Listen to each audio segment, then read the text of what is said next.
इसे कैसे बनाऊं ऐसा सोच रहे तो सोचते ही रह जाएंगे, बनाना चाह रहे तो ऐसा बनाएंगे कि देखने वाले देखते ही रह जाएंगे।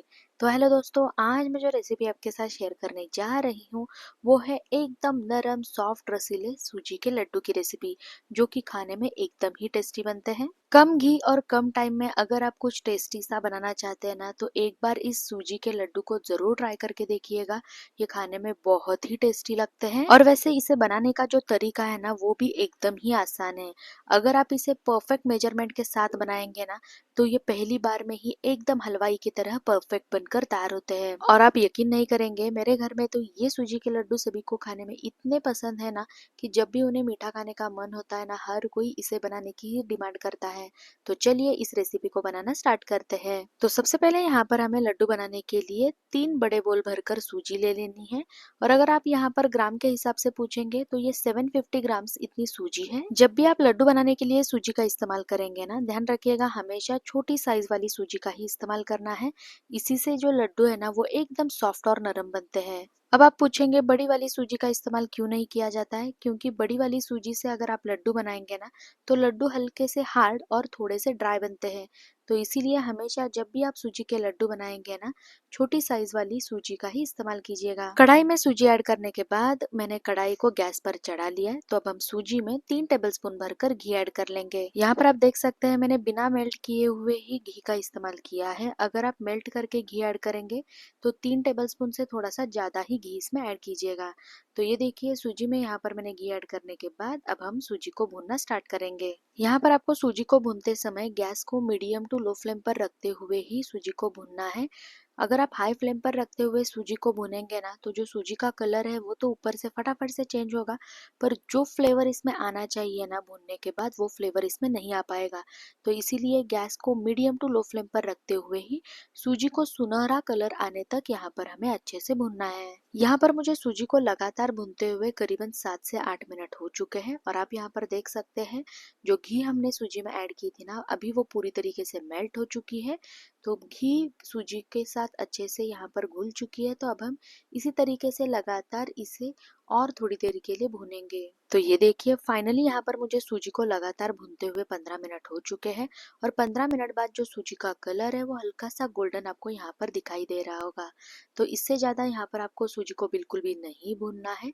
इसी स्टेज पर अब हम गैस को बंद कर देंगे और इस भुने हुए सूजी को एक अलग से प्लेट में निकाल लेंगे। तो ये देखिए घी में भूनकर ली हुई सारी सूजी को यहाँ पर मैंने एक अलग से प्लेट में निकाल लिया है। तो चलिए अब हम लड्डू के लिए जो शुगर सिरप बनाना है ना, उसे बनाना स्टार्ट करते हैं। तो शुगर सिरप बनाने के लिए यहाँ पर मैंने एक गैस पर पहले से ही एक कढ़ाई चढ़ा ली है। तो अब हम इसी में 2 बोल भरकर शक्कर ऐड कर लेंगे। जिस बोल से हमने सूजी मेजर करके ली थी ना, ठीक उसी बोल से यहाँ पर मैंने 2 बोल भरकर शक्कर ले ली है। 3 बोल सूजी के लिए यहाँ पर मैं 2 बोल शक्कर का इस्तेमाल कर रही हूँ। कढ़ाई में शक्कर ऐड करने के बाद अब हम इसी में शक्कर डूबने तक पानी ऐड कर लेंगे।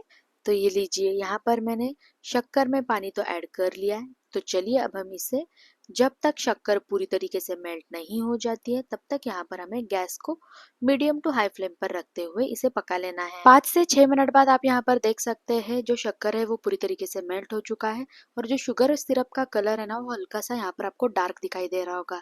तो यहाँ पर मैं आपके साथ एक ट्रिक शेयर करना चाहती हूँ, जिससे जो शुगर सिरप का कलर है ना वो काफी हद तक साफ दिखेगा। तो यहाँ पर सबसे पहले 2 से 3 टीस्पून इतना दूध यहाँ पर अब हम इसमें ऐड कर लेंगे। दूध ऐड करने से होता क्या है पता है आपको? जो दूध हमने इसमें ऐड किया है ना, वो शुगर सिरप के इम्प्योरिटी जो भी होती है ना उसके साथ मिक्स होकर सिरप के ऊपर तैरना स्टार्ट होता है, और आप उस इम्प्योर सिरप को इजीली ऊपर से निकाल सकते हैं। तो यहाँ पर हमें दूध ऐड करने के बाद बस इसे 1 से 1.5 मिनट के लिए पकाना है। और ये लीजिए थोड़ी देर बाद आप यहाँ पर देख सकते हैं कितना सारा झाग यहाँ पर शुगर सिरप के ऊपर तैरना स्टार्ट हो चुका है। तो यहाँ पर हमें सारे इस झाग को निकाल लेना है। जितना आप झाग को निकाल लेंगे ना, जो शुगर सिरप है वो उतना ही साफ दिखाई देगा। तो ये देखिए यहाँ पर मैंने सारे शुगर सिरप के ऊपर जो भी झाग तैर रहा था ना उसे निकाल कर ले लिया है। तो इसके बाद यहाँ पर हमें शुगर सिरप को बस 3 से 4 मिनट के लिए पकाना है, जब तक जो शुगर सिरप की कंसिस्टेंसी जो है ना वो सिंगल स्टिंग कंसिस्टेंसी तक नहीं आती। यहाँ पर हमें इस सिरप को इसी तरीके से पकाना है। शुगर सिरप को यहाँ पर मुझे पकाते हुए काफी टाइम हो चुका है, तो चलिए एक बार इसकी कंसिस्टेंसी चेक कर लेते हैं। शुगर सिरप की कंसिस्टेंसी चेक करने के लिए यहाँ पर हमें थोड़े से शुगर सिरप को इस तरीके से हाथों पर लेकर, देखिए यहाँ पर आप देख सकते हैं, इस तरीके से चेक करना है। यहाँ पर आप देख सकते हैं कुछ तो धागे की तरह आपको दिखाई दे रहा होगा, इसी को सिंगल स्टिंग कंसिस्टेंसी कहा जाता है। तो अब हम क्या करेंगे, इससे ज़्यादा शुगर सिरप को यहाँ पर हमें बिल्कुल भी नहीं पकने देना है।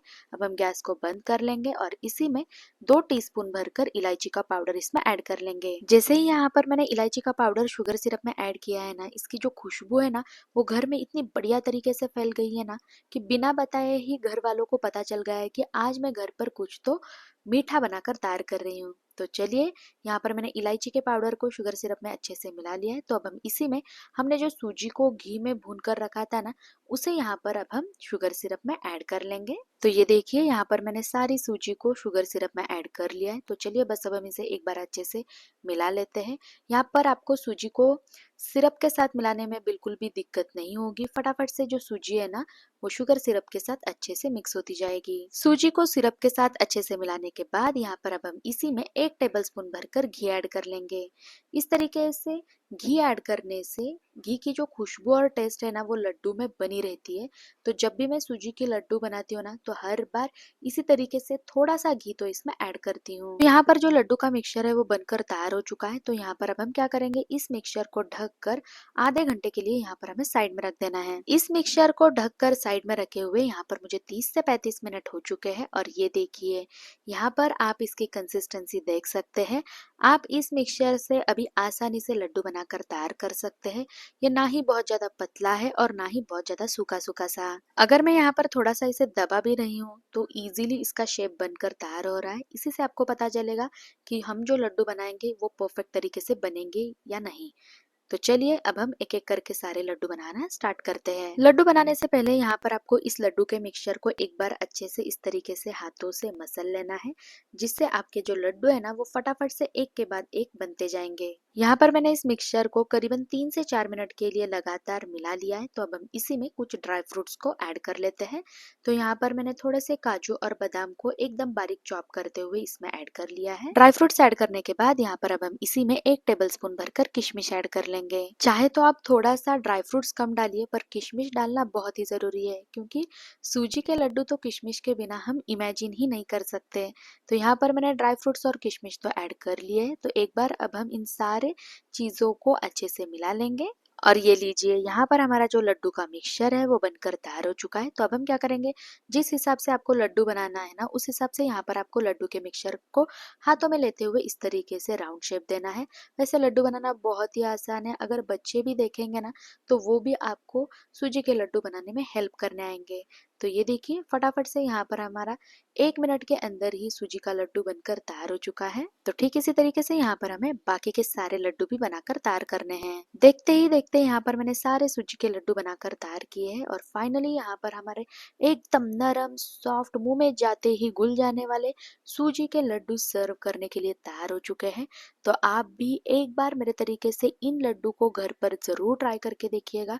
आपके घर में बच्चों से लेकर बड़ों तक हर किसी को ये सूजी के लड्डू खाने में बहुत ही बढ़िया लगेंगे, क्योंकि ये खाने में लगते ही इतने रसीले हैं। और अगर आपको मेरी रेसिपी अच्छी लगे तो लाइक शेयर सब्सक्राइब जरूर कीजिएगा। बाय।